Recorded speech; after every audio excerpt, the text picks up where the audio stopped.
आज हम बैसाख मास में बड़पीपल और आंकड़े के पेड़ को सींचने की कहानी सुनेंगे। बहुत पुराना छोटा सा गांव था। उस गांव में एक जमींदार दंपति अपने इकलौते बेटे के साथ रहते थे। उस जमींदार के पुरखे खूब जमींदार छोड़कर गए थे, लेकिन फिर भी उस जमींदार को धन दौलत का कोई गुमान, कोई घमंड नहीं था। वह जमींदार खूब दान पुण्य, धर्म कर्म, व्रत उपवास किया करता था। दोनों जमींदार दंपति अपने पुत्र को अपने सगे संबंधियों के पास छोड़कर तीर्थ यात्रा किया करते थे। पीछे से सारा कारोबार उस जमींदार का मुनीम ही संभालता था। एक बार की बात है, जब जमींदार का पुत्र 22 साल का हो गया तो जमींदार दंपति 4 धाम की यात्रा पर 1 महीने के लिए चले गए। बैसाख का महीना चल रहा था। न ज़्यादा सर्दी थी न गर्मी थी। बेटा समझदार हो चुका था तो सारा कारोबार मुनीम के साथ बेटा ही देखता था। तब एक दिन मुनीम के मन में लालच आ गया। उस मुनीम ने रजिस्टर के एक खाली पन्ने पर जमींदार के बेटे से साइन करवा लिया और 10-15 दिनों में ही पूरा कारोबार खुद के नाम ट्रांसफ़र करवा लिया। जमींदार के बेटे को तो कुछ ज्ञात ही नहीं था। उसे तो मुनीम के ऊपर पूरा विश्वास था। मुनीम के ऊपर पूरा विश्वास करके उसने खाली कागज पर साइन कर दिया। जिस दिन बैसाख मास की पूर्णिमा थी, उस दिन कारोबार की हर जगह मुनीम ने खुद का नाम लिखवा लिया। जब जमींदार का बेटा घर से दुकान पर पहुंचा तो उसे देखकर बड़ा आश्चर्य हुआ कि यह सब कैसे हो गया। क्यों दुकान के ऊपर मुनीम का नाम लिखा हुआ है। जब जमींदार का बेटा दुकान के अंदर जाने लगा तो पहरेदारों ने उसे रोक लिया और कहा कि इस दुकान के नए मालिक ने आपको अंदर जाने से मना किया है। वह दुखी होकर घर आया, लेकिन पीछे से घर पर भी ताला लटका मिला। घर पर भी मुनीम के नाम की नेम प्लेट लगी हुई मिली।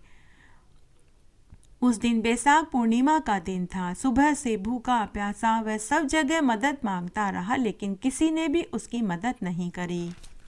अंत में वह पुलिस थाने चला गया और रिपोर्ट दर्ज करवाई। उस दिन रात उसने रेलवे स्टेशन पर भूखे प्यासे रहकर गुजारी। दूसरे दिन उसके माता पिता भी आ गए। बेटे ने अपने माता पिता को पूरी बात बताई। एक बार तो उन्हें भी बहुत झटका लगा, लेकिन अंत में उन्होंने इस सच्चाई को स्वीकार कर लिया। तब वे अपने पुश्तैनी मकान में रहने के लिए चले गए। उन्होंने वहां वापस अपनी जमा पूंजी लगाकर व्यापार शुरू किया। भगवान की कृपा से उनका व्यापार चल निकला। 2-3 सालों में ही उन्होंने इतना कमा लिया जितना कि पहले भी नहीं कमाया था। फिर जमींदार ने अपने बेटे की धूमधाम से शादी कर दी। 2 साल में ही उन्हें 2 सुंदर पोते भी हुए। जमींदार ने कभी जाकर मुनीम से पूछा तक भी नहीं कि उनके पीछे से उसने घिनौना काम क्यों किया। जमींदार दंपति ने अपने बेटा बहू से भी बैसाख स्नान करवाया और उनके हाथ से खूब दान पुण्य करवाए और बैसाख मास की अंतिम 5 तिथियों पर स्नान, व्रत, दान पुण्य किया। इस तरह उनका समय हंसी खुशी बीत रहा था।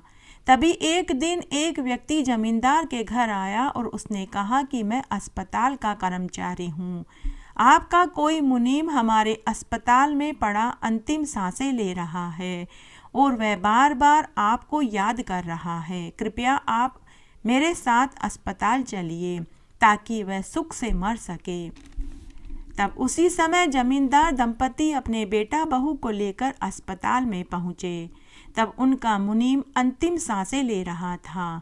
जैसे ही उसने जमींदार दंपति को देखा तो उसने एक कागज जमींदार को थमाया और हाथ जोड़ने लगा। वह कागज उसके पुराने कारोबार व वसीयत के थे जो उसने वापस जमींदार के नाम करवा दिए। जैसे ही जमींदार ने कागज लेकर खोला, उसी क्षण मुनीम चल बसा। उस कागज के साथ एक पर्ची भी थी जिसमें माफ़ीनामा लिखा हुआ था। उसने लिखा कि सेठ जी, मुझे धन का लालच आ गया था, मुझे माफ़ कर देना। धन मिलने के बाद मेरी पत्नी चल बसी, मेरे बेटा बहू को कोढ़ हो गया और मैं बीमार पड़ गया। ऐसा धन जो किसी की मेहनत की कमाई हो, वो किसी को भी फलती फूलती नहीं है। सेठ जी, मुझे और मेरे परिवार को माफ़ कर देना। बैसाख मास का फल हमेशा अक्षय होकर मिलता है, कभी व्यर्थ नहीं जाता। जो फल बैसाख मास में सेठ जी को मिला वैसा सबको मिले, और जो फल मुनीम को मिला ऐसा किसी को न मिले। इस कहानी को सुनने का फल सबको मिले, कहानी सुनने वाले को, कहने वाले को और सुनाने वाले को। धन्यवाद। आगे की कहानी के लिए भी आप मेरे साथ इसी तरह बने रहें।